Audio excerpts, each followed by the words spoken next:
Will you join me in prayer, please? Supreme Architect of the universe, we invoke thy blessing at this time. May this meeting thus be conducted in peace and closed in harmony. Amen? Amen.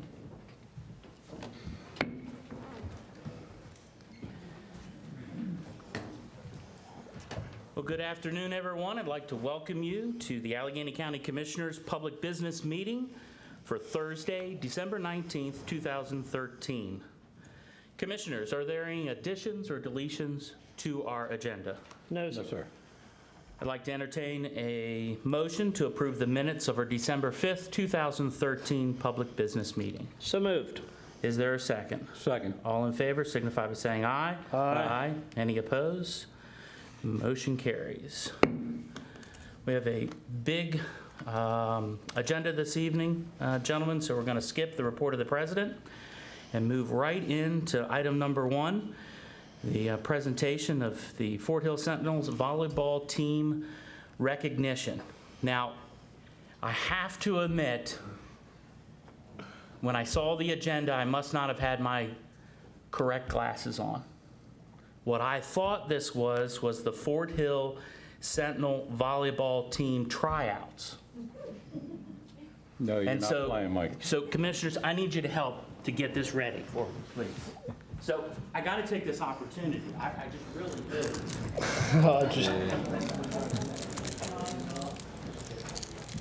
Everyone knows how much of an athlete I was. Stand up, commissioners. Stand up. Stand up. Go over there. Go over there.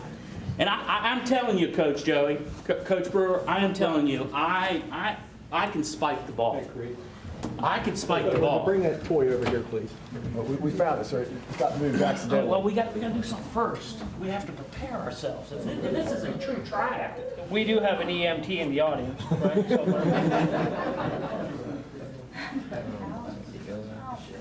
You got to wear the right colors, right? If you're going to do a tryout, you got to wear the right colors. Size And it is female, right? Just trying to get as many points as I can there. So, anyhow, I need your help. Yes, sir. You know how to set up? No, I don't. No. Like that. Yeah. I can spike it, that kind of stuff. Okay. That kind of stuff.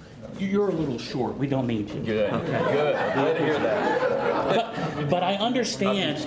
But I understand it from my days. I do have a lot of children, right?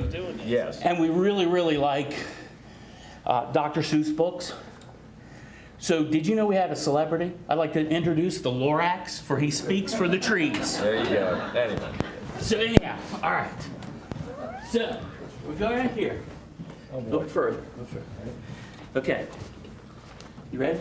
I need to push it up. Do you want some players on the other side of the net here?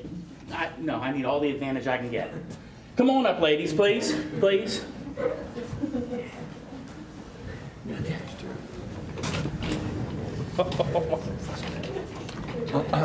Hey, can we do the show tunes instead? All right. Okay. Sheriff, I need a player on my side to be on my team. Come on over here. Come on, Sheriff. I'm good back here. What? I'm watching. Okay. All right. You ready? You watching, Coach? I watch. Okay. You ready? I can spike. You ready? Yeah. You ready?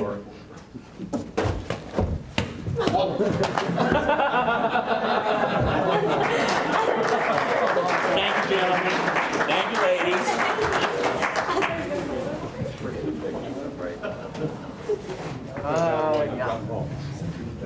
See? No, we could have Christmas girl. Don't Curry. Please don't Curry.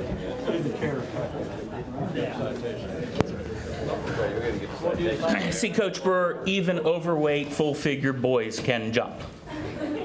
So, okay. Mr. Green, would you like to come up, please, and talk about the accomplishment of the Fort Hill Sentinel volleyball team, please?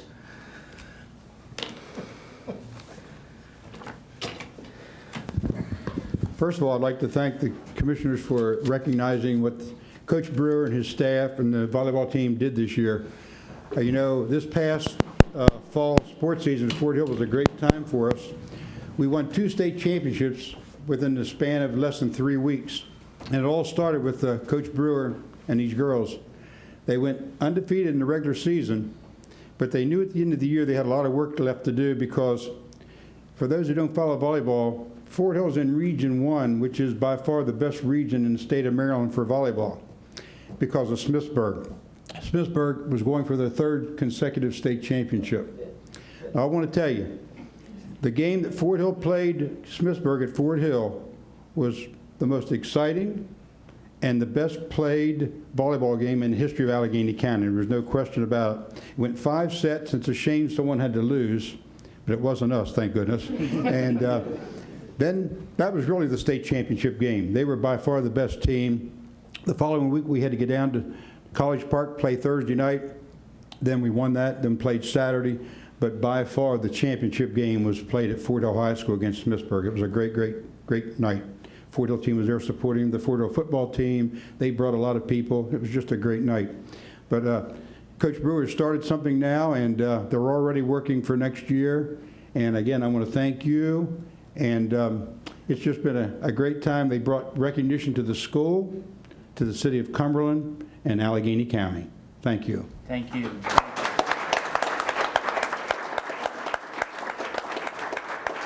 Well, Coach Brewer, who do we have with us this evening? We have Aaron, number 15. Aaron Amaruso and Rachel Alderton. Wonderful. Will you all join us up here? I'd like to give you this presentation. Is there anything you would like to say, sir, or are you just ready right for the presentation? You ready to sign me up for some kind of a scholarship for volleyball? I tell you, Fort Hill a lot of times doesn't get the great publicity, but I think we have a great school that complements sports and academics. And all of the girls that are playing on my team, all 6 of them are going to college, and most of them are planning to play college volleyball. My career I've had about 20, I think this would probably make, depending on how many they are, 24 kids that have gone on and played volleyball in college at some level, and that's kind of what you want. You want them to continue to play. And these girls worked really, really hard from the start, and their goal was to beat Smithsburg and to win a state championship. And it's always exciting when they actually reach that goal. We don't always get to do that, but these girls learned a lot from that. And I'll tell you, the Fort Hill community, we have something really special that a lot of other schools and a lot of other counties don't have that. And we saw that on our send-off from Fort Hill with the students coming out and sending us off. When the students going down, they spent we had 2 fan buses that went down with us. So I had 70 kids that went down to watch us play. And what was impressive about that is that it costs $10 for the bus. To get a ticket was $8.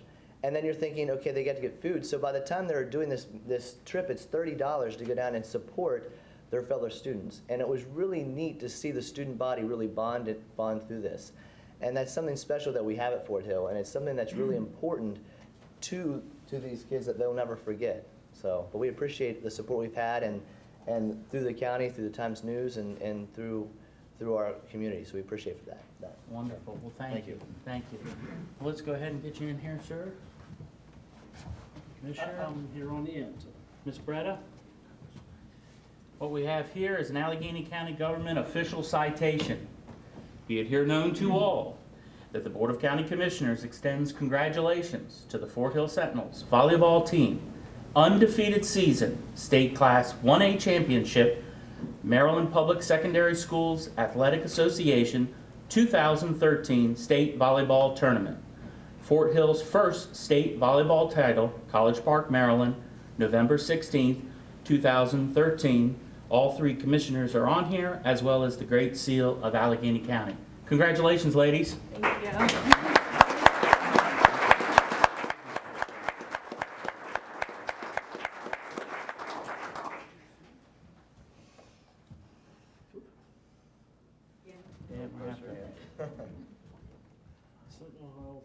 Come on in here. Thank you. Got us? Awesome. Let's give them another round of applause.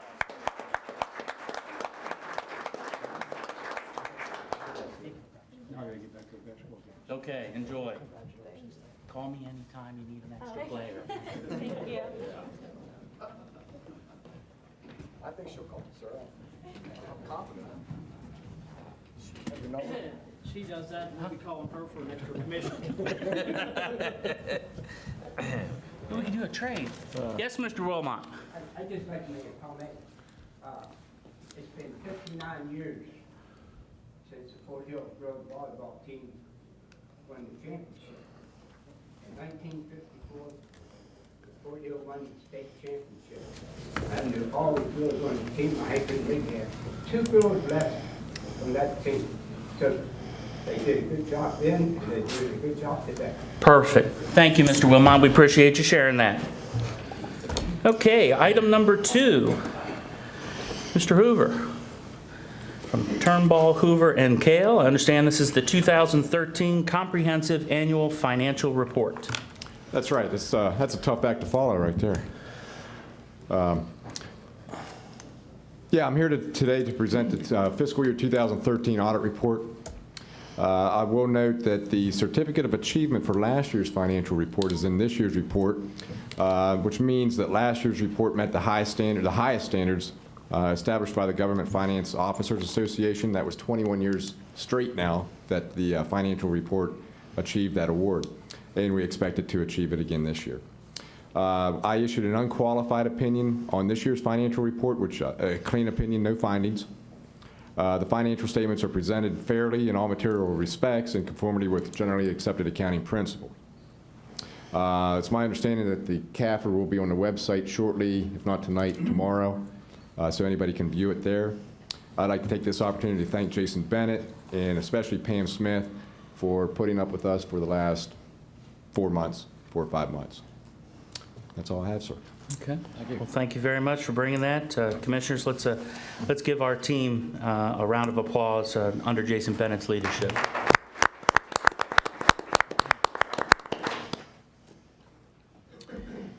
Item number 3, Commissioners, is the Paper Gaming FY 2013 update. Mr. Bennett. Good evening, Commissioners. Evening. You're looking awfully fresh pressed and clean. Trying my best. Did he get some help with that? I even have red one. I know. When I went to Allegany. I see that.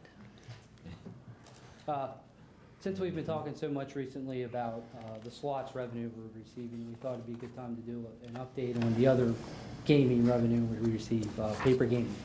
It's been in place for 10 years now, and we've seen it, the revenues tail off over the years, and we're seeing more of that this year. So I thought I'd give you kind of a couple-minute rundown where we stand, what's happened in the last year, where we see it going in the future. So we had a budget of $419,000 for fiscal year 13. We ended up with revenues of $373,000. So we ended up being short $45,000 from our budget. This is a continuing trend for us. We've watched this revenue decline. We think we budget for it to account for where it's going to go, and continues to dip on us. So we're down 11% from last year. Over the last 5 years, we're down 24%, or about $118,000. Just to give you a little rundown of the different types of revenues we get, the club revenues are down 4%. Convenience stores, taverns, liquor stores are down 24 to 30%. So the nonprofits are kind of holding their own. The for-profits are really struggling. This year we allocated, as you know, we allocate 75% of the proceeds after our expenses to the Board of Education capital projects. We're able to shift $180,000 to them this year for capital projects. The other 25% goes to fire companies, so we're able to shift $60,000 to them. That total contribution is down $122,000 from 09, so we've really seen a big dip. Operating expenditures for the office were $132,000 for the year. A little bit of good news here, that's down $8,300 from last year, and we have taken some measures to reduce our cost a little bit. We had a retirement in that office this year, and we've managed to find a way to replace the position with in-house staff we already had. So we're just reallocating resources, and we'll continue to do our best to manage those expenses. We're still waiting for the long-term effect of what the casino operation may have on paper gaming. We don't really know just yet. It's just too soon to tell. But some studies indicate we may see a 20% dip because of that. I will at least point out, we've seen this reduction before the casino even came. I think it's a sign of the economy and the struggles everyone is having. This is obviously extra money to people, and people right now don't have extra money. So I think that's probably part of our problem. So far for fiscal year 14, we're off $27,000 from our projection, which means if you track that out for the year, we could be somewhere around $300,000 for this year. So another downturn. So tonight we just wanted to kind of give you a heads up as to where this stands, where it looks like it's heading in the future. We'll have to keep watching, and we'll keep adjusting expenses as we can, but it's certainly kind of heading in the wrong way on us. We have a full report, lots of details in it. We'll make available on our website. If someone wants copies, we can certainly get them to them. This should be on the web probably tonight. And I owe a big thanks to Jerry Joy. He's the gaming administrator for putting this report together and helping with the information. Him and his staff do a nice job with a very limited staff. So, Jason, could you speak of the actual physical consolidating of it? Yeah, we made a change there. Well, when the retirement came this fall, we used to, as most people know, we used to have a trailer that sat outside that housed the gaming operation. We took that opportunity to close up the gaming trailer, move it off-site. I think the airport is now utilizing it. We've moved those people into the finance office because we have room in the finance office because of staffing downturns too. So their operation is now headquartered in our office, and so far so good. It's worked pretty well. Good. Okay. Good, sir. All right. Commissioners, any questions for Mr. Bennett? No. No? Thank you, Jason. I appreciate that, sir. Okay, gentlemen, under our action agenda, the first one is resolution number 13-23. This is the Rocky Gap Slots Proceeds Allocation. Jason. Okay. Good to see you, sir. Yeah, it's a long trip here. Wow. All right. We've certainly talked a lot about this recently. Talked at length about it at our work session on December 5th, where we offered up a draft resolution to you as far as how we would allocate these proceeds. You indicated that leave them as we presented, and I'll just very quickly run down how the allocation will go. It would be 45% of the slots proceeds to Allegheny College of Maryland to the foundation. We'll do 25% to the FSU Foundation. 10% will go to the fire and rescue companies through the Fire and Rescue Board. 10% will stay right here with us. We'll use that to fund Board of Ed capital projects as we do with our gaming monies. So it'll help to offset that loss a little bit. Then an additional 10% we'll keep here and transfer to our PEGO fund to help us eliminate future debt issuances for any capital needs we might have. So that stayed unchanged from what we presented to you last week. So tonight is simply your opportunity to approve the resolution. Once approved, we'll establish a special revenue fund and in the very near future begin to disperse the money to the different organizations. So up to you at this point. Okay, Commissioners, before I call for a motion, do either one of you have any comments? Well, I think that Bill ought to speak on this. He's put so much work into this that, Commissioner? Well, I just think this is the best possible use for these funds. We definitely have to increase the educational possibilities for our students here. And plus, we're also helping to fund our volunteer groups and still having money to help refund the Board of Education. I'd like to actually thank Scott Just with Rocky Gap. Rocky Gap is the organization that has made this all possible here. I think we owe them a ton of thanks for coming to Allegheny County and making Rocky Gap work as well as they have. It's been great working with Dr. Bamber at ACM the past couple years, at Dr. Gibraltar at Frostburg, and the commissioners are just happy to be able to help your institutions because you certainly help our county. Thank you. Thank you, Bill. Really appreciate all of your hard work on this. Okay, well, I'd like to entertain a motion, and hopefully the motion comes from Commissioner Valentine. So moved. Is there a second? Second. It has been moved by Commissioner Valentine, seconded by Commissioner Brody. All in favor signify by saying aye. Aye. Any opposed? Motion carries. Thank you, Commissioners. Excellent. Item number 5, gentlemen, is a memorandum of understanding with the Allegheny College of Maryland. Mr. Eberly. Commissioners, if in relationship to item number 4, we have Dr. Bambera and Dr. Gibraltar in-house with us this evening, and if you don't mind, I'd like to offer them some time at the podium to make a few remarks on the action that you just took. Wonderful. Dr. Bambera, ladies first.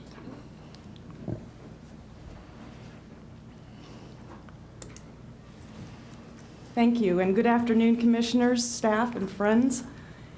On behalf of our Board of Trustees, our Foundation Board of Directors, our faculty and staff, and most importantly, our students, thank you for your support of this program.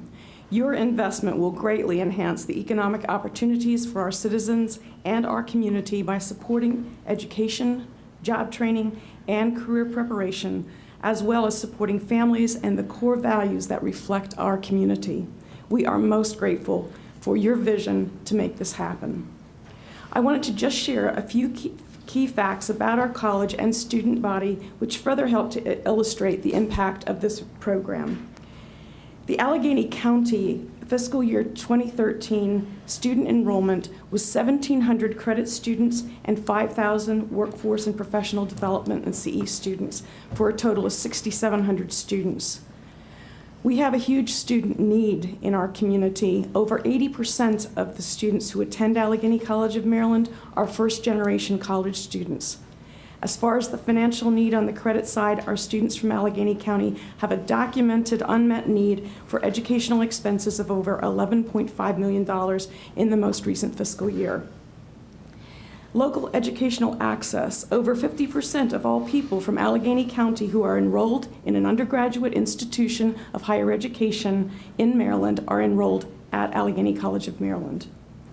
And as far as the economic impact, you've heard me share this before, but our students enjoy a 15.2% rate of return on their investment in ACM. Their higher earnings of ACM students and associated increases in state income expand the tax base of Maryland by $10.8 million. And for every dollar of this support, taxpayers see a return of $1.30 in the form of higher tax receipts and avoided costs. Our state and local governments see an annual rate of return of 4.3% of their support. It oftentimes is said that a photo helps to tell a story and speaks more than 1,000 words. And I'd very briefly like to share with you some photos so you can see how real the impact of what you've done will be for our students.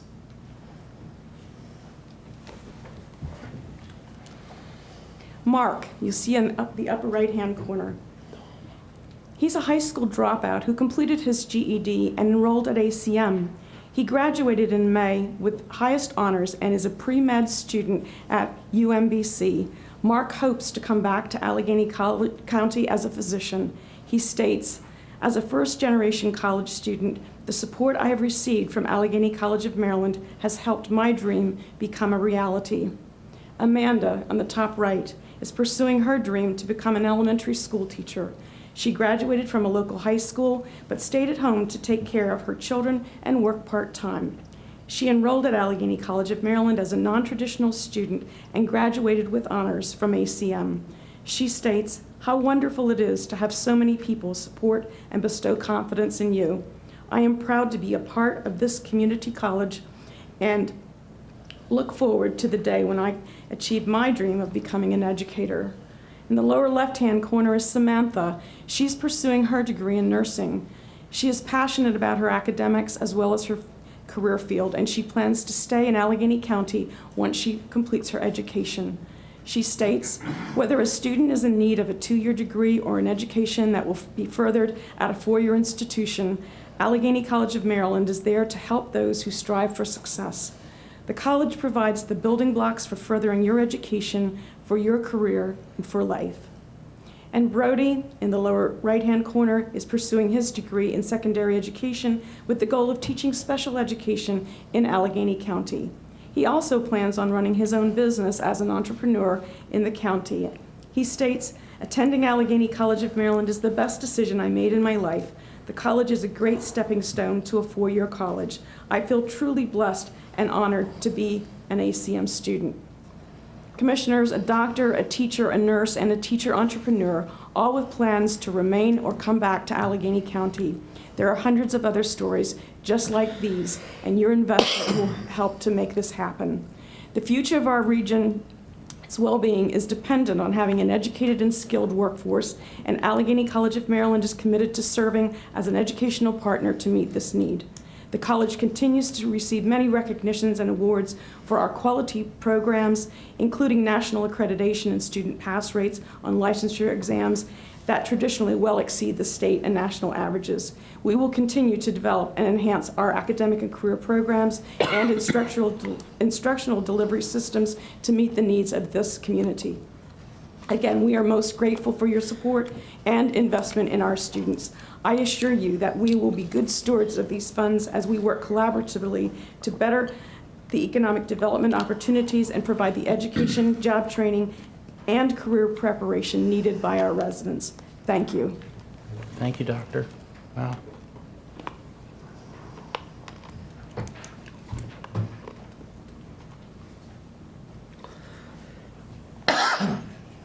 Talk about a hard act to follow, sir. I thought I had a hard time with the volleyball team. I don't even know if I can put a thought together after those remarks. They were just Very so eloquent. powerful. But I just want to add my thanks on behalf of the faculty, staff, and especially the students of Frostburg State University for the wisdom of what you're doing with this resolution. This is just an incredibly forward-thinking plan and really recognizes the importance of education to the future of this community. And it's a game changer for the community, in my opinion. And the Allegany County Opportunity Scholarship, I'll tell you, it's not just a model for the state of Maryland. I think it's a model for the nation. I hope that this gets the kind of press coverage that it deserves, because in so many communities across the country, we hear about casino revenues coming back into education, but this is the first time I've actually seen it happen in such a demonstrable way, and I applaud you for this. I know the state's original plan for casino funds was to support infrastructure nearby the casino, but I really have to agree with all of you that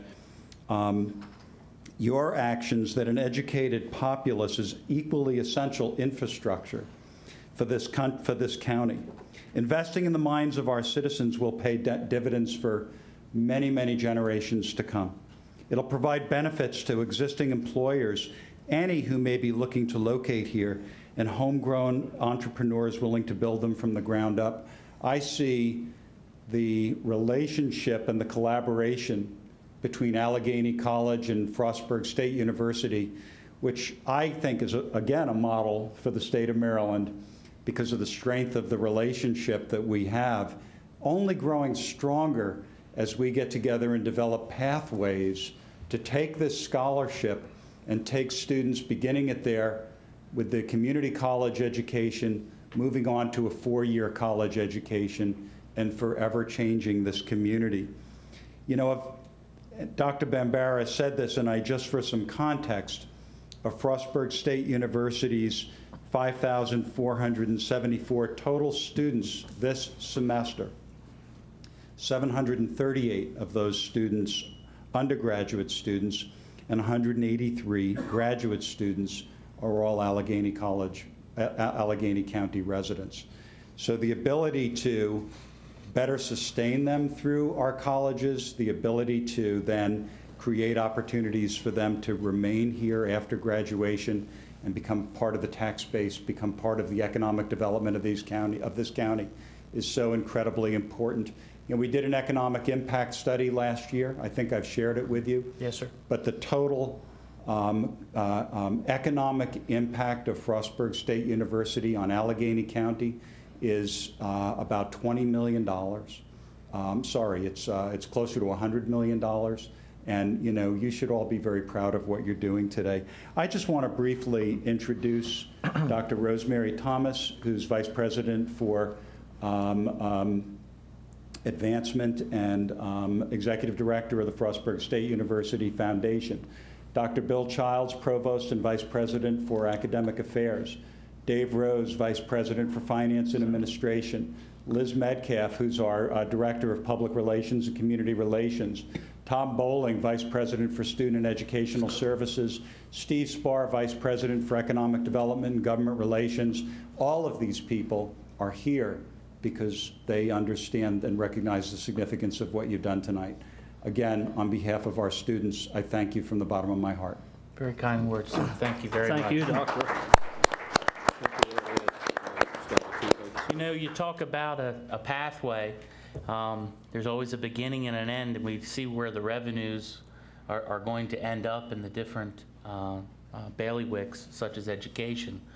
But what I'd like to do now is call upon Steve Just from Rocky Gap. Scott, I'm sorry. I apologize.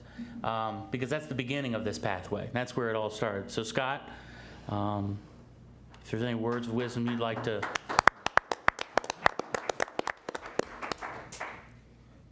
First of all, thank you for inviting me to be part of this.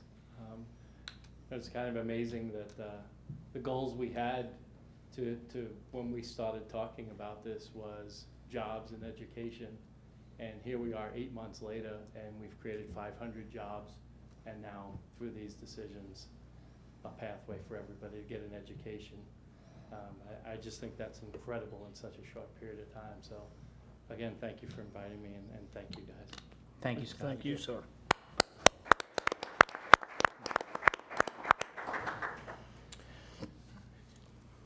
Where'd he go? Yeah, he did. Okay. Delegate Leroy Myers was here to witness both the resolutions, and the reason that he had an interest in it is that he has been placed on a committee that's supposed to study the effects of gaming, and as Dr. Gibraltar did say, that a percentage of the money was to go to infrastructure. Because of where Rocky Gap is located, we at the county got to choose, and he wanted to take all that resources and all that information back down to Annapolis to really, really brag about the relationship of AC, FSU, and Allegany County, and then of course those who began the pathway with Rocky Gap. So thank you for Delegate Myers for being here. Okay, gentlemen, I'd like to entertain a motion that we approve the Memorandum of Understanding between the Board of County Commissioners of Allegany County, Allegany College of Maryland, Allegany College of Maryland Foundation regarding the creation and administration of the Allegany County Opportunity Scholarship. Is there a motion? I would be very honored to make that motion. Is there a second? Second. All in favor signify by saying aye. Aye. Any opposed? Motion carries. Great. Commissioners, if you would indulge me for just a few moments to highlight, beyond the recitals, some of the major tenets of the MOU. And in just a few moments, I'm going to invite our partners from ACM forward, and we're going to do a ceremonial signing up here of this document. But again, Commissioners, the purpose of the scholarship is to assist citizens of Allegany County, Maryland to obtain additional education and/or job training skills. This MOU is for 5 years, commencing on January the 1st, 2014, and will terminate on December the 31st, 2018. This MOU shall automatically renew for an additional 5-year period unless the future Board of County Commissioners notifies the college in writing on or before June the 30th of 2017. The initial distribution of funds from the county to the college will occur on February the 3rd, 2014. This initial distribution represents 45% of the funds collected paid to Allegany County from gaming operations at Rocky Gap from July the 1st, 2013 to the date of this execution of the MOU. All subsequent distributions of funds to the college will be made on a quarterly basis, with distributions occurring on April the 30th, July 31st, October the 31st, and January the 31st. The college shall have the complete discretion in determining the amount of the scholarship award for each applicant. And the following clause, we refer to that as the Valentine Clause, and that is that no representative from the county shall play any role in determining which applicant receives a scholarship award or the amount of any scholarship award. The decisions of the college with respect to the administration of this scholarship are not subject to appeal to the county. The college shall make the initial award of the scholarship funds beginning in 2014. The distribution shall not be less than 90% of the total scholarship funds it receives on an annual basis. Any portion of the scholarship funds not distributed shall be placed in the Allegheny County Opportunity Scholarship Endowment Fund.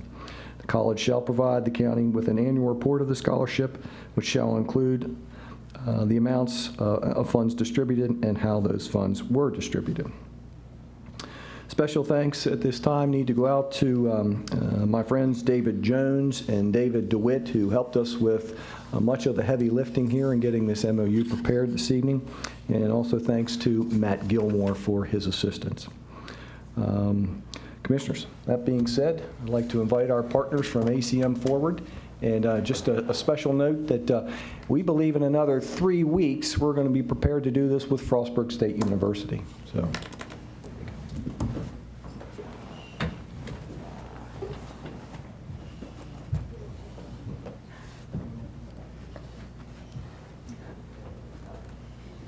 I'd like to recognize Dr. Audie Kumler, who is the chair of our the ACM Foundation.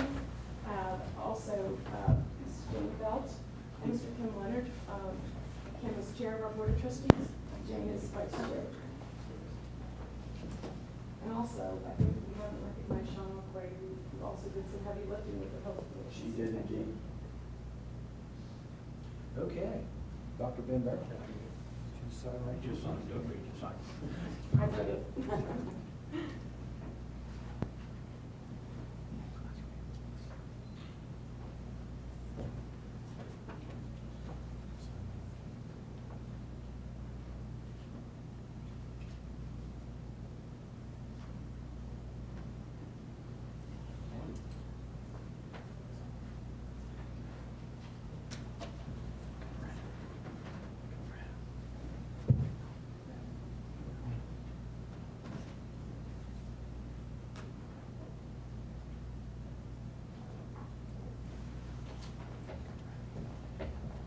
Commissioner Kay. We'll be there in just a second. We're just taking a picture.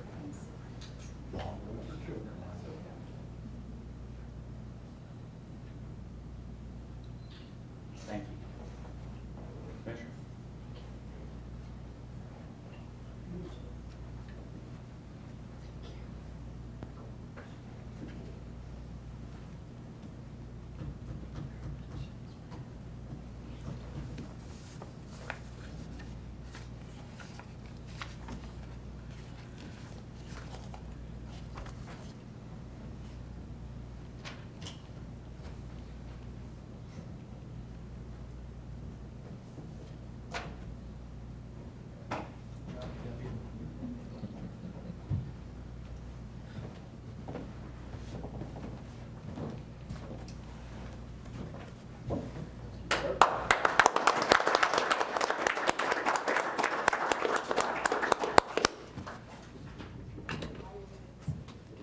Thank you. Thank you. Appreciate it, man. Merry Christmas to you. Thank you so much.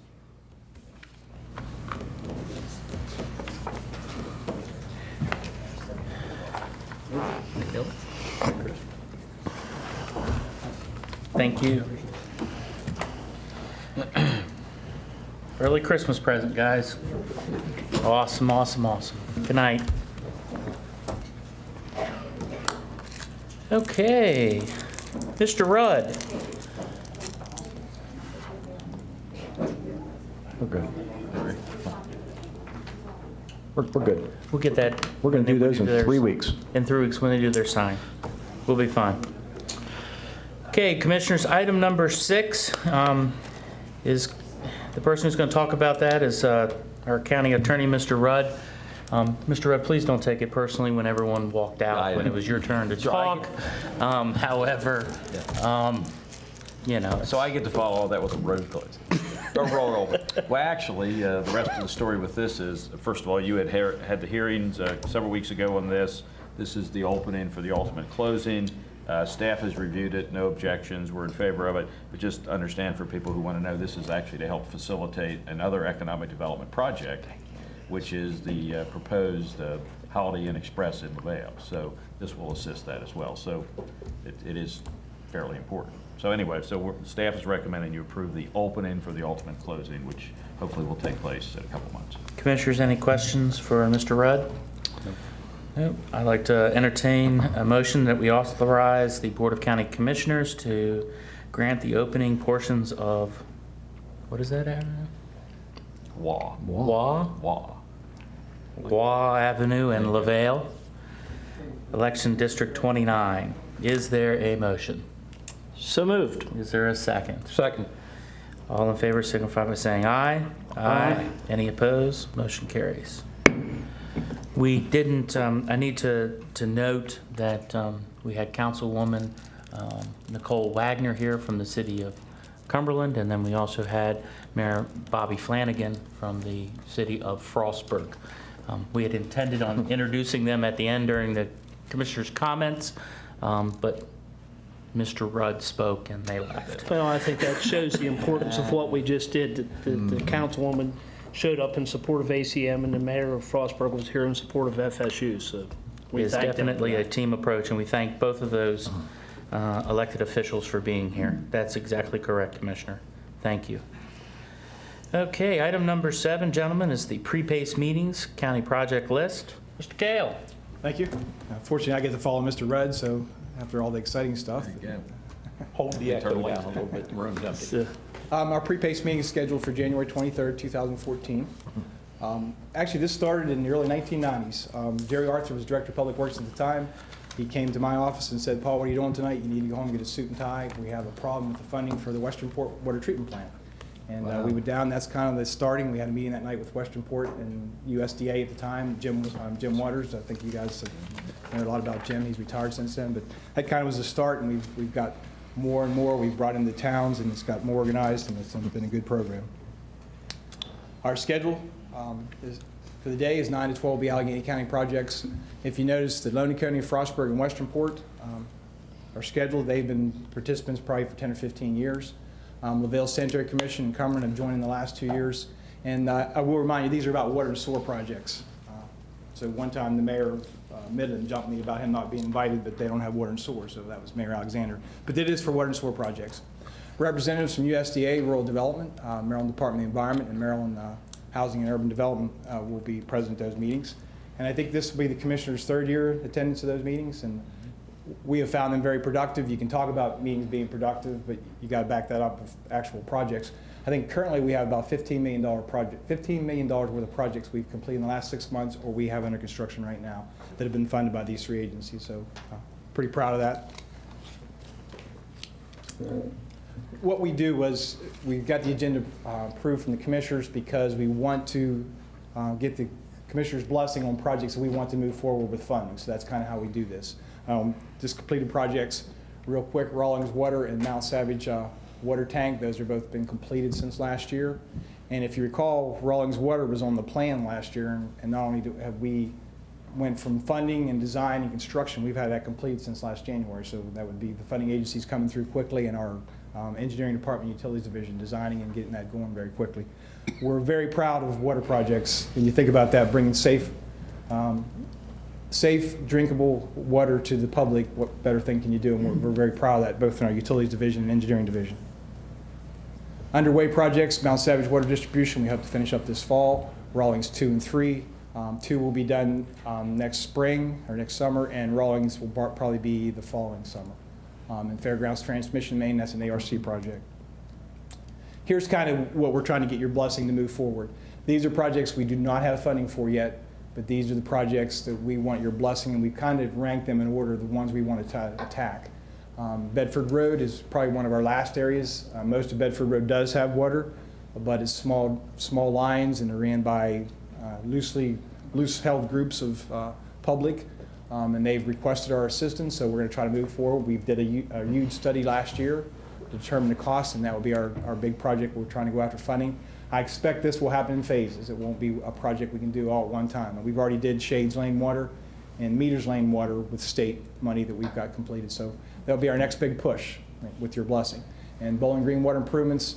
Bowling Green has water, but it's an old system. It's one of our older systems and needs repaired.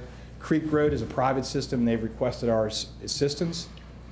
It's not a huge project, so hopefully we'll continue with that like we did Meters Lane, that we'll get a pot of money. McCool water meters, all the water meters are in bad shape, and there was a green money available a couple years ago while we had this on the list. The state came through with, and the reason that's green money is because they want to try to save water, and so people know how much water they're using. Potomac River Water Treatment Plant, that's been on the radar screen for a while. In case we want to further develop that valley and we need to provide more water, we look at that project. And Barrowville Water, a couple people have expressed interest in us extending the Mount Savage system on down the road. So that's kind of the big one there, and we'll look at Plan SOAR too if you look at those. Future water projects, what they are, they're out in the distant future. Either the county or the public has expressed an interest in this area, so we kind of have them out on the radar screen. Every once in a while something jumps from future to plan real quick if there's a catastrophe with the existing system or funding becomes available. Completed sewer projects, we've completed Jennings Run, Wills Creek, Mount Savage to Corriganville. We replaced the main, well, pieces of the main.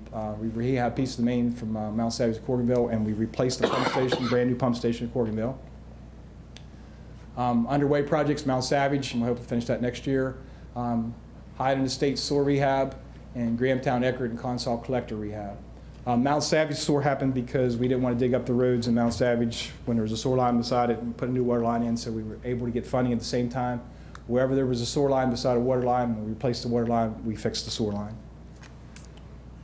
Here again, we're asking for your blessing. The next project, we briefly talked about this, the work session 2 weeks ago, I believe. Grahamtown and Sand Spring Interceptor. Preliminary, we have preliminary approval for funding of $500,000 in grant, $500,000 in loan for the Grahamtown and Sand Spring Interceptor. And that cost would be shared with the city of Frostburg because it treats both, or transports both county sewer and city sewer. Wrights Crossing Pump Stations, the pump station that serves the communities of Grahamtown and Frostburg. Mill Run and Bedford Road Sanitary District. We did a huge study in 2008, and this is the third area we identified that needs to be improved, and that's the next area we want to shoot for in Bedford Road Sanitary District. Locust Grove Pump Station, it was a pump station built in the 60s we want to start thinking about replacing. North Branch Wastewater Treatment Plant Clarifier. Rawlings Sewer, which the community has expressed interest. This will be a huge undertaking. We're going to try to do a study this winter and determine exactly what the costs would be. And the last one would be Beers Lane. What happened years ago, Beers Lane was a kind of a test system, a wetland that didn't work very well.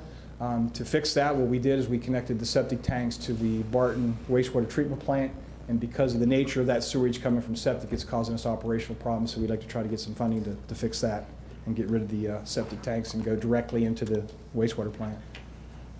So again, the planned ones are the kind of how we want your blessing to kind of try to move ahead and get funding. You got a smile on your face. Do you have anything to say, Commissioner? Yes, I'd like to add something to our future sewer projects, but we'll get on the next frame here. Okay, good deal. Future sewer projects, what we're doing was we want to have we know we're going to have to deal with future projects in the Braddock Run Sanitary District, the Bedford Road Sanitary District, and the Jennings Run Wills Creek Sanitary District. They're all under consent orders to fix their systems. One of our public meetings 5 or 6 years ago, somebody said, why are you doing this now? And the reason being, sewer systems were kind of overlooked 10, 15 years ago because they were causing problems, but the EPA and the state wasn't after you for discharges. Now we're under consent order, so we don't have any choice.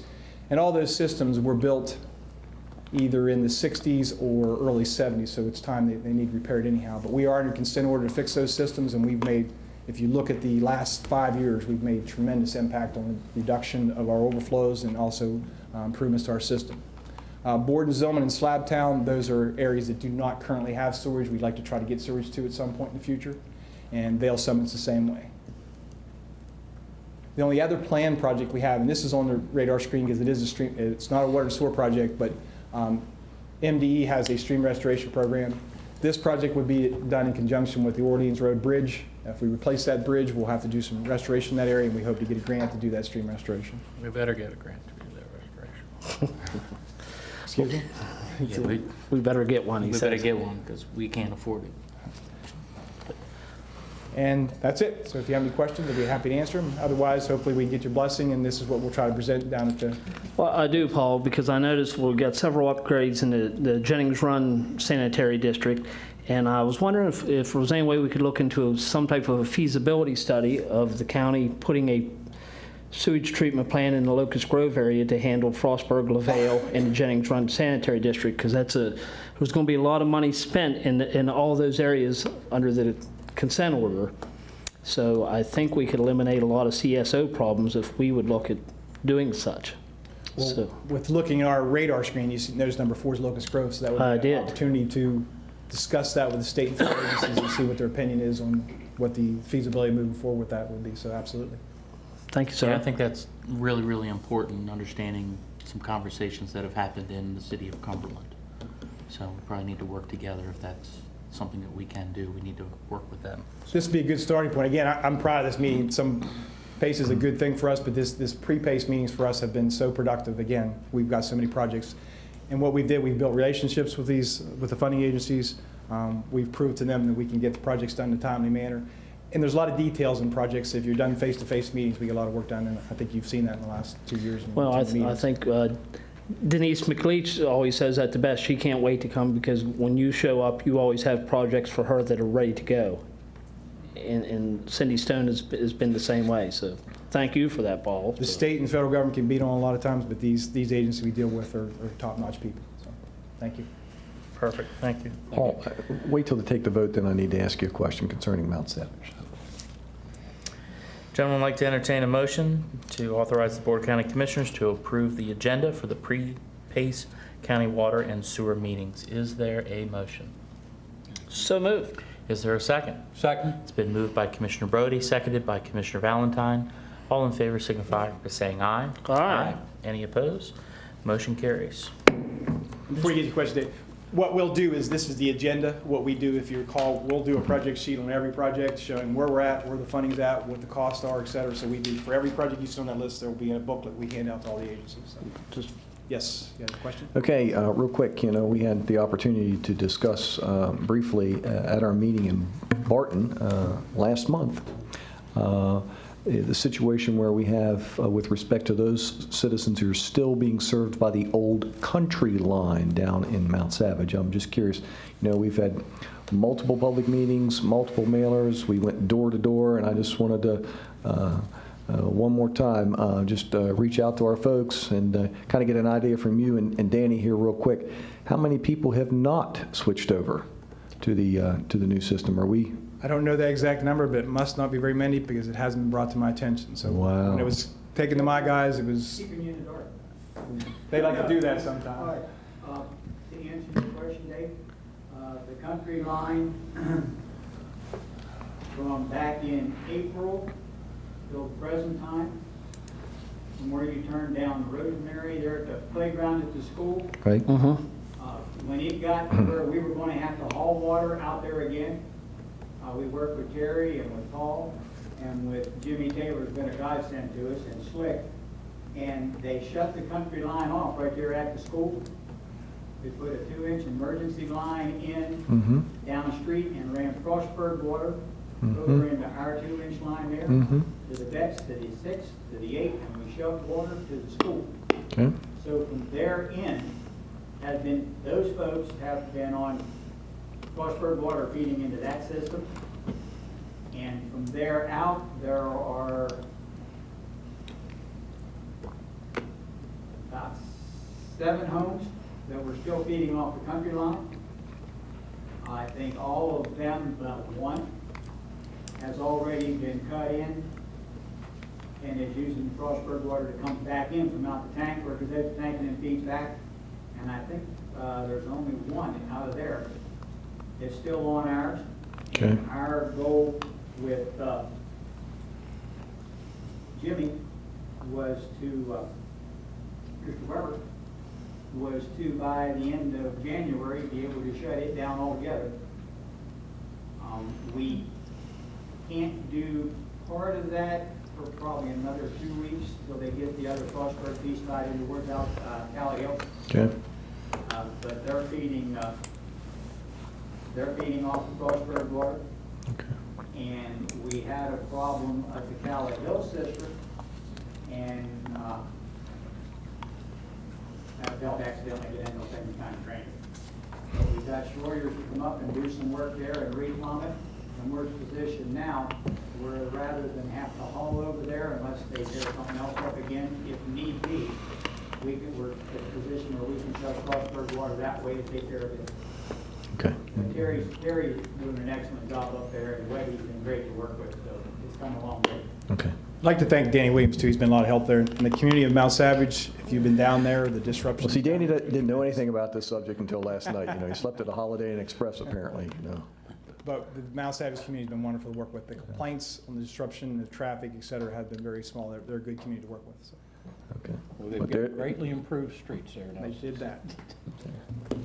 All right. Okay. Thank you, Paul. You're welcome. Item number 8, Commissioners, is the accounting software proposal. Mr. Bennett. Again. Hello again. Last time tonight, I promise. So you're purchasing something from Quicken? Something like that.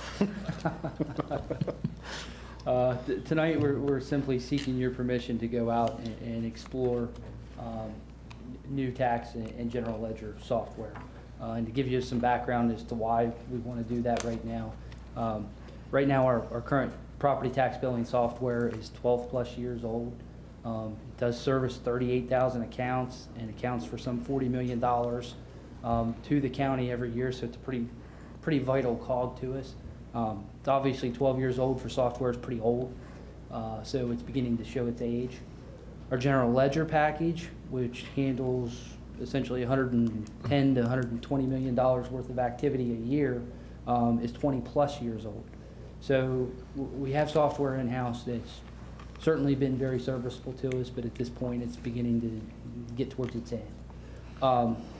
Due to staffing shortages that we have now, we've been able to kind of maintain our staffing, but since we've lost 40% of our staff over the last 5 years, it's difficult to maintain these packages. They require a lot of manpower to keep up with them. Also the programmers behind the scenes are getting harder and harder to find. It's an old language, programming language, so it's difficult to find people who are even trained in it to assist us. So what we'd like to do is try to reallocate some of the monies we already have budgeted for maintaining our software and utilize that money to, one, we think save money on an annual basis, and two, use the money that we're saving to hopefully help pay for a new package. Obviously, there's a cost to it. We don't know what that is yet, but we want the opportunity to try to find out. We think in getting a new package, it would significantly streamline our process in the finance office, and also would help out all of the operating departments, and also may have the ability to help out the citizens as far as the information we're able to put out there that's available to them. So tonight we're simply just looking for the chance to go out to RFP and analyze what comes back. Okay. What's the time frame of getting responses back in, Jason? If we could hopefully go out in either January or early February, I'd like to get responses back in 30 to 60 days. And then obviously you can't pick one of these overnight. There'd be a lot of time spent analyzing the different packages and what they can do or can't do for us. So, 30 to 60 days probably in getting the bids, and another few months in analyzing. Okay. Then we'll come back to you maybe sometime in the summer with an idea of what we could do. Okay. Well, what we would like to do is at least get the proposals in and make sure that we have enough information that we can make a formal recommendation to the commissioners as part of our CIP plan, because this will not be an inexpensive proposition. It will be, and you can see from, having software that's 12 years old, 20-plus years old, you make the investment in it and you have it. It's something that you'll have for years. Problem is, we're just to the point where we need to make another investment. So yeah, not cheap. We will build it into the CIP this year. We'll do our best guess at an estimate for now and build it in and plan for it, and we'll figure out how we go from here. Okay. Commissioners, I'd like to make a motion that we authorize the county staff to proceed with the request for a proposal to provide a new tax billing and general ledger package. Is there a second? Second. It's been moved by Commissioner McKay, seconded by Commissioner Valentine. All in favor signify, easier said than done. All in favor signify by saying aye. Aye. Any opposed? Motion carries. Thanks, Commissioners. Thank you. Item number 9 is the Hagerstown Community College Paramedic Students for Clinical Experience Agreement. My brother from another mother, Mr. Richard DeVore, Director of Department of Emergency Services. Good day, brother. How are you, sir? Fine, sir. What you have before you, Commissioners, is an agreement with Hagerstown Community College. Area volunteers have options as to where they obtain their training in the paramedic program. Many of them have gone through the state-sponsored program that's offered in conjunction with Gear Community College, and that provides them an opportunity to come out as a paramedic. However, we have had some students who have elected to explore the program with Hagerstown Community College, which provides them an associate arts degree in paramedic sciences when they're complete. As a part of that, we have students that actually reside in Allegany County attending this program and have requested to come back to Allegany County to do their clinical experience as part of this program. So the agreement calls for those students to be able to be partnered with our career paramedics in the field, and so our career folks will serve as preceptors to them, allowing them to get their clinical experience in, which is part of the requirement for them to sit for the National Registry Paramedic exam. Very good. It's good stuff. All right, I'd like to entertain a motion to authorize the Board of County Commissioners to approve and sign this agreement. So moved. Is there a second? Second. It's been moved by Commissioner Brody, seconded by Commissioner Valentine. All in favor signify by saying aye. Aye. Aye. Any opposed? Motion carries. Essentially, they're paying themselves back for these expenditures from money that they've set aside in advance. I just think it's a wonderful program. I've been involved in them personally since they first came out at other employers prior to coming here. Anyway, the healthcare flexible spending account can be used for tax-free reimbursement of most out-of-pocket medical, dental, and vision care expenses. The dependent care flexible spending account can be used for the tax-free reimbursement of qualified babysitting, daycare, preschool tuition, summer day camp, and or senior day care expenses for children under age 13 and for other dependents over the age of 13 who are disabled and cannot care for themselves. Prior to the adoption of the Affordable Care Act, or Obamacare, the county allowed employees to set aside up to $4,000 per year in a healthcare flexible spending account. Unfortunately, the Obamacare law reduced the maximum allowable set aside to $2,500. Until recently, the IRS regulations contained a strict use it or lose it provision in that money unspent during the year was lost to the employee. In other words, the employee was required to forfeit any unspent balance in their flexible spending account. As a result of that rule, many of our employees here in the county were reluctant to enroll in the program. And so we had some incremental progress, but it was difficult. It was a difficult sale for many employees. In October, however, of this year, the IRS relaxed that rule, providing that employees could roll over up to $500 in their healthcare flexible spending accounts from year to year. And that regulation, that change in the regulation, required that employers must take action to amend their plan to provide this benefit to their employees. As I mentioned earlier, our flexible spending account program has shown incremental growth since it was introduced in 2007, but we still do not have the participation rate I would like to see. This year, during the open enrollment period, Pam Robinson, our benefit specialist, and I traveled throughout the county. We went to 3 of the roads garages, and we went to the utilities plant out in Cresaptown to make presentations to employees. And our employees, knowing that this change was potentially on the horizon, we got countywide an additional 9 employees to sign up for the healthcare spending account.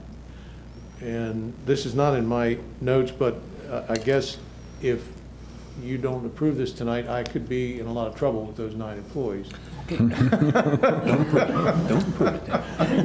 But You just hung yourself, you know that. as a result of that, Really? we got an additional 9 employees, and we now have a total of 38 employees enrolled for 2014. That sounds like a small amount, but you know, it's almost a 30% increase for us. So that's wonderful. So as a result of all that, I urge your adoption of the changes to, not only for personal reasons, but your adoption of the amendment to the flexible spending account program in item 10. Okay. Any questions, gentlemen? Demands? Demands? No. Blackmail? No? None. Gentlemen, I'd like to entertain a motion to authorize the Board of County Commissioners to approve the amendment to the Allegheny County's Health Flexible Spending Account Plan effective plan year 2013 and all future plan years, and authorize the President to sign the amendment and reinstate the plan prior to December 31st, 2013. Is there a second? There is. Second. It has been moved by Commissioner McKay, note that, and seconded by Commissioner Brody, note that. All in favor signify by saying aye. Aye. Any opposed? Motion carries. I thank all 3 of you, and especially you, Mr. President, and you, Commissioner Brody. Thank you. I took that slap. Why don't you stay right there, Mr. Westfall, and explain to us Resolution 13-22, the revisions to the county's rules and regulations. These are 2 items that I had hoped to have ready for my kitchen sink proposal in, is that October? At the town of Luke, right? Yes, the town of Luke. And unfortunately, didn't get them completed. But the first is a minor change to our employee leave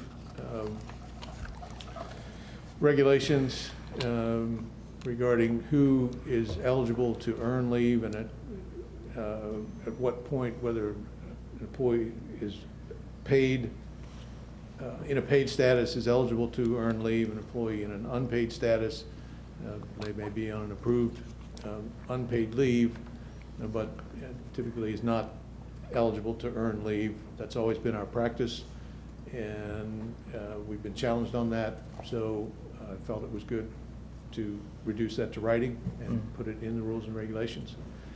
And then we're replacing the existing EMS classifications with new classifications titled Advanced Life Support Providers.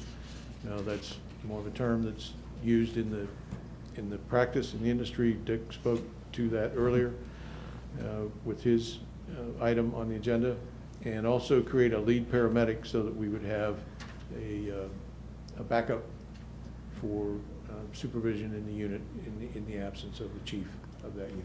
So again, I urge your adoption. Thank you, Brian. Okay. Any comments, Mr. Everly? None. Okay.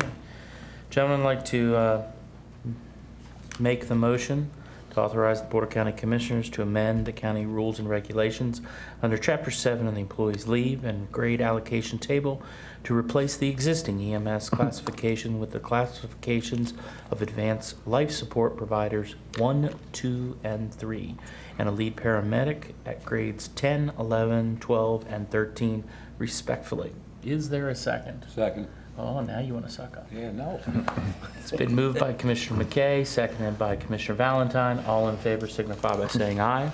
Aye. Any opposed? Motion carries. Thank you, gentlemen. I'm Thank you. obviously in your debt. We'll remember that. Mr. Everly, what do we have on our consent agenda today? Commissioners, we have 3 items on your consent agenda for action this evening. We have a amendment for the county's TIP program for fiscal years 2014 and 15. We have an MOU for a hosting agreement with the Bowman's Addition Volunteer Fire Company. And last but certainly not least, we have an appointment of Stuart Zapsky to the Solid Waste Management Board. And I'm sure after 3 or 4 months in service on that board, Stu will have the ability to elevate his trash talking ability. So, You'll have that vision. yeah, trash talk. Gentlemen, is there a motion to accept our consent agenda? So moved. Is there a second? Second. It's been moved by Commissioner Valentine, seconded by Commissioner Brody. All in favor signify by saying aye. Aye. Any opposed? Motion carries. Anything on your desk, Mr. Everly? Commissioners, tonight we entertained the state championship volleyball team from Fort Hill High School, and we hope to sometime early in January at one of our future public meetings in January to recognize the Fort Hill football team for their achievement here recently. Did I tell you? Well, I was going to get there. They're really big guys, Commissioner. Yeah. You might want to stick with volleyball. You're better suited for the football team than volleyball. Mike, I was in the new stadium a couple weeks ago. The one thing that hasn't changed since I graduated there is there are 52 steps from the football field to the locker room. You would never make it. Volleyball, Commissioner, volleyball. I was a center. I played center. Oh, and Commissioners, we had, I think, just one left, a representative from our Leadership Allegany class tonight. That's Susan Lee in the back. Thanks for being here, Susan. And Merry Christmas to one and all. We'll see you back here in a couple weeks. Wonderful. Since you speak on behalf of the trees, Merry Christmas. Merry Christmas. Thank you very much, sir. Oh, Tannenbaum. Oh, Tannenbaum. Wonderful. All right, commissioners, any comments? Commissioner Brody. Wow. Yeah, I just have something real quick. I'll kind of fill you in on what's going on here with a little bit over at the airport after there's been a couple of letters to the editor lately over the motocross. You know, reluctantly, per the terms of our grant agreement with the FAA, we were no longer allowed to have races over there. That was a hard decision by the board. We didn't want to do that. They've been a great partner for years, but it was there was about $55 million hinged on that decision, and we had to decide whether we wanted to run a motocross or an airport. And part of our ALP for the airport layout plan was to move forward with our runway rehabilitation, which we got the first $2.5 million for a couple months ago. And like I say, it was nothing personal. It was a part of the grant agreement. So, so I ask anyone that it's picking up on this, if they have any remarks, to please address them to me and not to the other board members, since I am the chairman, and I'll try to answer them the best I can. So. Wonderful. And with that, the last thing I got to say is, since we won't see everyone till after Christmas, is Merry Christmas to everybody. So. Wonderful. Commissioner Valentine. Just real quick, last night we had a encore for the Heroes event here. It was truly a great event. We've had several of those events, but I think last night was the top event that we've had so far. We would like to make it easier for more people, the public, to attend those events.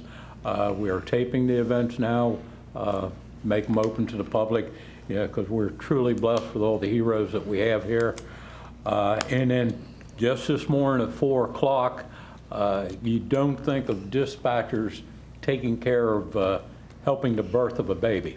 But this morning at 4 o'clock, one of our dispatchers had to handle a call where a lady gave birth to a baby at home unexpectedly, and the dispatcher was able to talk them through the post-birth procedures and all until paramedics and all could get there. So another hats off to our people at 911, Dick. And Commissioner, I do believe that is a team that you would qualify for.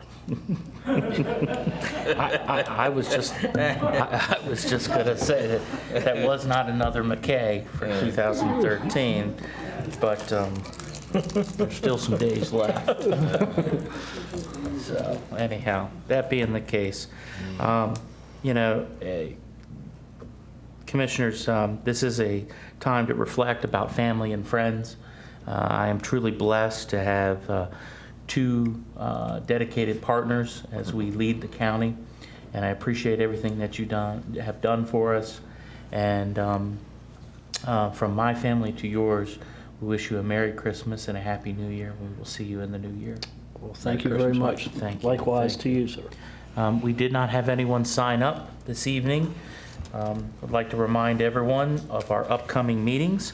Thursday, January 9th, 2014 at 5 o'clock, right here in room 100 will be our next public business meeting.